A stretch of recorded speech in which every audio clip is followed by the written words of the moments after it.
Hello friends, welcome to classes by lab doctor. आज के class में हम एक specific WBC that is neutrophils के बारे में जानेंगे। आपको पता ही है कि जब हेमेटोपोइटिक स्टेम सेल से माइलॉइड और लिम्फोइड प्रोजेनिटर सेल्स होते हैं, एंड माइलॉइड प्रोजेनिटर सेल है जो ये मेगाकैरियोसाइट्स या प्लेटलेट्स हो, या तो अपना एरिथ्रोसाइट्स हो, या तो न्यूट्रोफिल, इस्नोफिल, बेसोफिल, मोनोसाइट्स को जन्म देता है।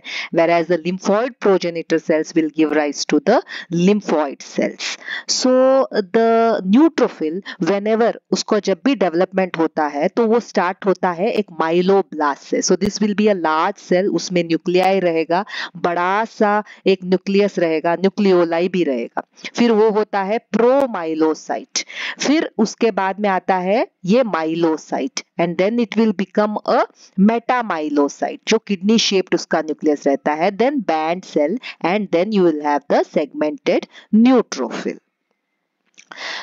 आपको पता होना चाहिए कि ये जो न्यूट्रोफिल्स है बोन मैरो में जहाँ पे प्रोड्यूस होते हैं, so they will enter the blood vessels and वहां पे they will do their work, and बाद में वो स्प्लीन में हो या लिवर में हो या बोन मैरो में ही वो डिस्ट्रॉय होते हैं। इनको मैच्योर होने के लिए बोन मैरो में अराउंड 13 to 14 डेज लगते हैं, and in the blood, peripheral blood में वो लेस देन 24 आवर्स उनका लाइफ स्पैन रहता है। जब भी हम ल्यूकोसाइट्स को डिवाइड करते हैं तो हम उनको granular and agranular cells बोल के बोलते हैं। ग्रैन्युलर जिसमें ग्रैन्यूल्स रहते हैं, एंड ए ग्रैन्युलर जिनमें ग्रैन्यूल्स नहीं रहते हैं। कौन से सेल्स है जिसमें ग्रैन्यूल्स रहते हैं? वो है न्यूट्रोफिल्स में ग्रैन्यूल्स है, eosinophils and basophils, and non granular are usually the lymphocytes and monocytes. In the peripheral blood जब हम डिफरेंशियल काउंट करेंगे तो उसमें से 100 में से मेजॉरिटी ऑफ द सेल्स जो है अराउंड 50 to 70% जो सेल्स रहेंगे वो है neutrophils. Neutrophils are around 10 to 12 micrometre in diameter, and इनके पास इनके साइटोप्लाज्म में ये ग्रैन्यूल्स रहेंगे। इनको न्यूट्रोफिल्स क्यों बोलते हैं? क्योंकि ये न्यूट्रल रहता है, नाइदर वो एसिडिक स्टेन लेता है neither basic, it will take a neutral stain, इसके लिए हम उसको न्यूट्रोफिल बोलेंगे। And in the mature neutrophils also आप देखोगे कि इनके पास ये न्यूक्लियस रहेगा। न्यूक्लियस में around majority 41% will have 3 lobe nuclei, and then आएगा 2 lobe nuclei, and lastly around 2% only will have 5 lobe nuclei, जिसको हम बोलेंगे hyper segmented neutrophil. This are the neutrophils. आप कलर देखिए, बहुत न्यूट्रल इसने कलर लिया है, and majority will be 3 lobed, and then few will be 2 lobed nuclei. इसको हम बोलते हैं हाइपर सेगमेंटेड न्यूट्रोफिल, जो हम मेगालोब्लास्टिक एनीमिया एक्सेट्रा में देखते रहते हैं। What are the functions of neutrophil? Neutrophils में प्राइमरी ग्रैन्यूल्स रहेंगे एंड सेकेंडरी ग्रैन्यूल्स रहेंगे। दिस प्राइमरी ग्रैन्यूल्स में क्या रहेगा? Myeloperoxidase, acid phosphatase, acid hydrolase, ये रहेंगे अपने प्राइमरी ग्रैन्यूल्स में। Secondary granules will have alkaline phosphatase, lysosome, lactoferrin etcetera. ये इंपॉर्टेंट हो जाते हैं क्योंकि देयर आर फ्यू डिसीजेस जहां पे ये ग्रैन्यूल्स में कोई एबनॉर्मेलिटी हो जाए, इसके वजह से न्यूट्रोफिल अपना काम न कर पाए, इसके वजह से काफी सारे डिसीजेस आ सकते हैं। बेसिकली न्यूट्रोफिल का फंक्शन क्या है? फर्स्ट लाइन ऑफ डिफेंस है। जब भी कोई एक इन्फेक्शन आया या बॉडी को कोई भी एक थ्रेट आया तो फर्स्ट जो डिफेंस में जो सोल्जर्स जाएंगे वो है न्यूट्रोफिल्स, एंड वो कॉम्प्लीमेंट सिस्टम को भी वो एक्टिवेट करते हैं, एंड वो फेगोसाइटोसिस भी करते हैं, वो बैक्टीरिया को खा के उसको निकाल देते हैं अपने बॉडी से। मैंने आपको बताया था अगर न्यूट्रोफिल्स में, ग्रैन्यूल्स में एक्सेट्रा कुछ प्रॉब्लम आया तो कुछ डिसीजेस आ सकते हैं, लाइक चिडाकी-गैशी सिंड्रोम। ये एक ऑटोसोमल रिसेसिव डिसऑर्डर है जहां पे ये आप देखोगे ऐसे लार्ज साइटोप्लाज्मिक ग्रैन्यूल्स की तरह दिखते रहेंगे अपने न्यूट्रोफिल्स में। सिमिलरली जब बहुत सी सेप्टिसीमिया एक्सेट्रा हो जाए तो this granules you can see they become very large reddish yellowish purple cytoplasmic granules, जिसको हम बोलते हैं टॉक्सिक ग्रैन्यूल्स। मैंने आपको बताया था जब भी हम डिफरेंशियल काउंट करेंगे तो majority of the cells will be neutrophils. ये है परसेंटेज वाइज, 100 में अगर हम काउंट करेंगे तो 40 to 75% will be neutrophils. And अगर हम एब्सोल्यूट वैल्यू देखेंगे तो उसका वैल्यू रहेगा 2 to 7 into 10⁻⁹। ये भी बहुत इंपॉर्टेंट है क्योंकि this absolute value is which will tell you patient को न्यूट्रोफिलिया है क्या न्यूट्रोपीनिया है। So 2 to 7 is the neutrophil range in normal people. So वैसे ही जब आप बच्चों में देखेंगे तो 0 to 1 मंथ में इसका एब्सोल्यूट वैल्यू अराउंड 1000 to 20,000 तक रह सकता है।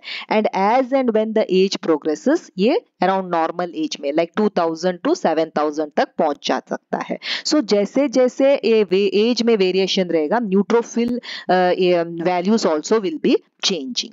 So what is absolute neutrophil count?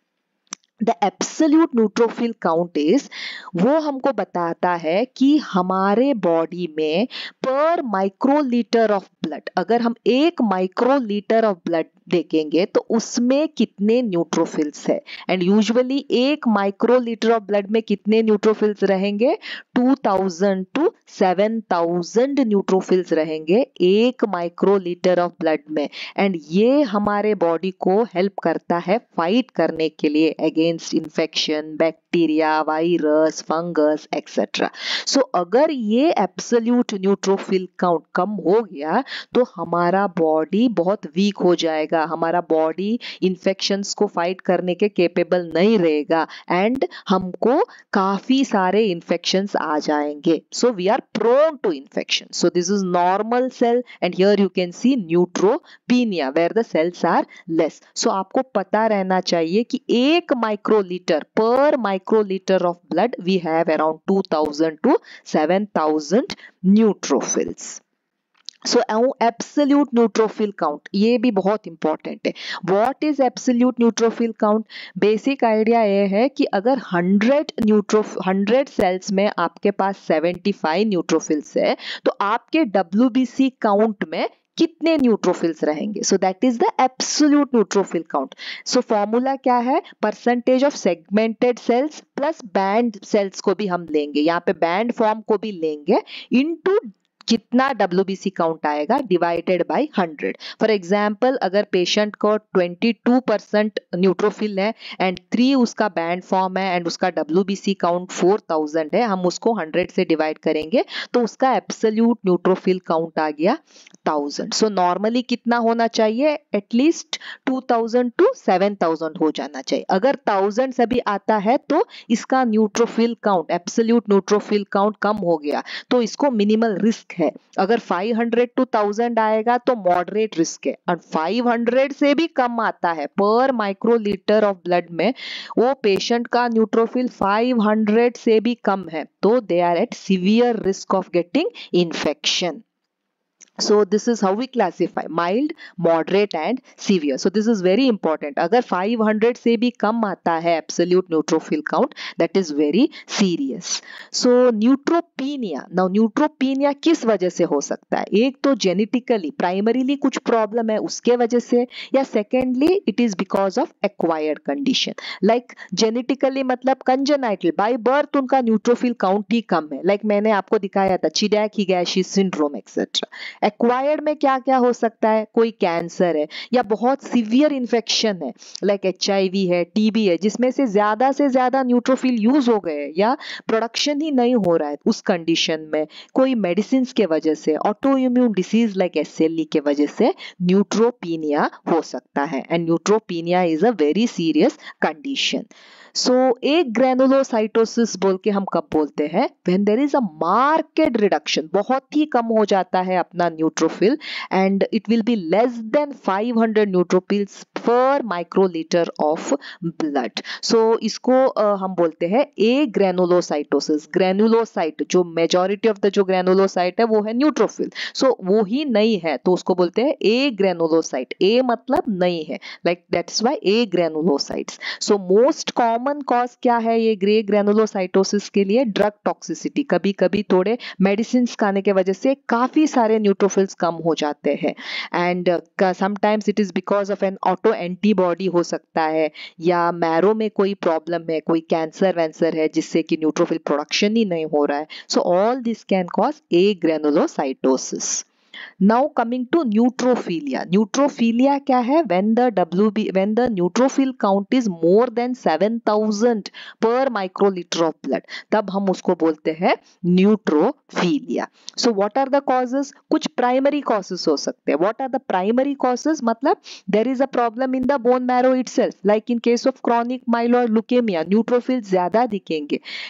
Essential thrombocytosis, polycythemia vera, juvenile myelomonocytic leukemia, chronic neutrophilic leukaemia. So इन सभी कंडीशंस में बोन मैरो में ही कोई प्रॉब्लम है जिसके वजह से ज्यादा न्यूट्रोफिल प्रोड्यूस हो रहे हैं।